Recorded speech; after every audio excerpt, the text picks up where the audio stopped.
નમસ્કાર, ગુજરાત 18 લાઈવમાં આપનું સ્વાગત છે. અનગઢ નવાપુરા ગામ રેલવે ડેડિકેટ કોરિડોર પાસે વિસ્ફોટક પદાર્થ મળવા મામલે ઝોન 1 જગદીશ ચાવડાનું મોટું નિવેદન. સમગ્ર ઘટનામાં ફરિયાદી જ આરોપી બનતા આવ્યો નવો વળાંક. આરોપી એક્સ આર્મીમેન રેલવેના 3 વર્ષના હંગામી લાઇનમેન તરીકે કામ કરતો હતો. સારી પ્રશંસનીય કામગીરી દાખવવા માટે રચ્યું હતું કાવતરું. રેલવે ટ્રેક પાસે લગ્ન પ્રસંગમાં વપરાતા કોલ્ડ પાયરો નામના વિસ્ફોટક પદાર્થ મૂક્યો હતો. રેલવે પોલીસ અને શહેરની પોલીસની સંયુક્ત કામગીરીના ઘટનામાં નવો વળાંક આવ્યો. સમગ્ર ઘટનામાં આરોપી મુસ્તાક અલી સૈયદની પોલીસે કરી અટકાયત. સમગ્ર ઘટના મામલે રાષ્ટ્રીય એજન્સીઓ પણ તપાસમાં જોતરાઈ જાનમાલને નુકસાન અને સરકારી સંપત્તિને નુકસાન પહોંચાડવાની પ્રવૃત્તિઓનો ગુનો નોંધી વધુ તપાસ હાથ ધરી. ગઈકાલે નંદેસરી પોલીસ સ્ટેશન વિસ્તારમાં નવાપુરા બ્રિજના નામે જે જગ્યા ઓળખાય છે ડેડિકેટેડ ફ્રેટ કોરિડોર, ત્યાં એક સંદિગ્ધ ચીજવસ્તુ મળેલી આવેલી, જે સંદર્ભે નંદેસરી પોલીસ સ્ટેશનમાં BNS 125/61 તેમજ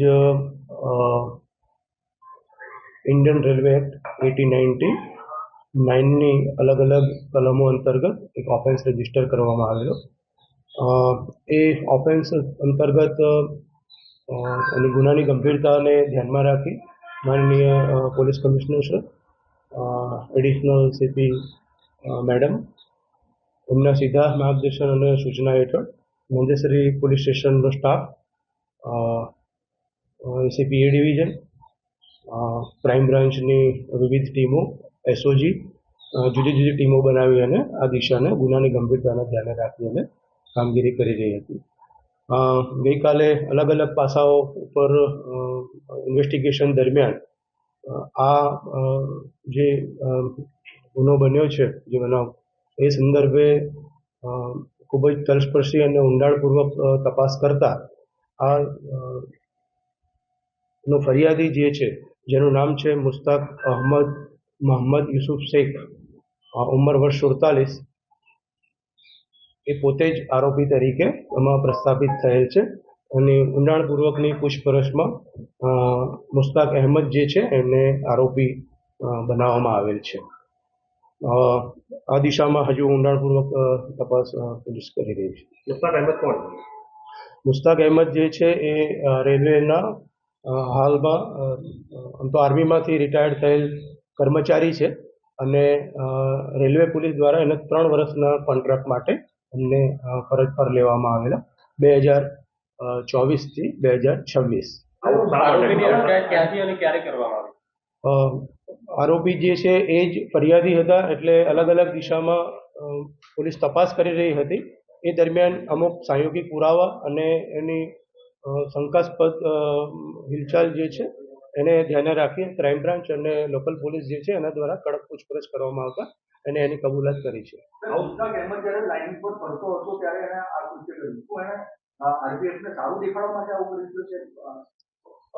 હમણાં જ મેં વાત કરી એ પ્રમાણે કે એમને 3 વર્ષના કોન્ટ્રાક્ટ તરીકે એમને લેવામાં આવ્યા છે અને રેલવે પોલીસની પોલિસી પ્રમાણે જે કોઈ કર્મચારી સારું કામ કરે એને એક્સટેન્શન મળે અથવા તો એને રિવોર્ડ મળે, એ હેતુથી એને આ પ્રકારનું કૃત્ય કર્યું એવું હાલ પ્રાથમિક પૂછપરછમાં આવ્યું છે. વધુ પૂછપરછ ચાલુ છે.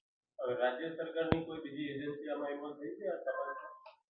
અત્યારે વડોદરા શહેર પોલીસની વિવિધ એજન્સીઓ એની પર કામ કરી રહી છે. આગળ પછી માનનીય CP સર જે છે એ માર્ગદર્શન આપશે, એ પ્રમાણે આગળ કાર્યવાહી કરવામાં આવશે. અત્યારે હાલ સુધી અમારી પાસે જે ઇન્ફોર્મેશન એ પ્રમાણે અમારી બ્રાન્ચ SOG લોકતાની પર કામ કરી રહી છે. ATS રાષ્ટ્રીય સુરક્ષાનો પ્રશ્ન હોવાથી એ એમના એંગલથી કદાચ ચેક કરતી હશે, પણ હાલ અમારી પાસે આટલી પ્રાથમિક માહિતી છે.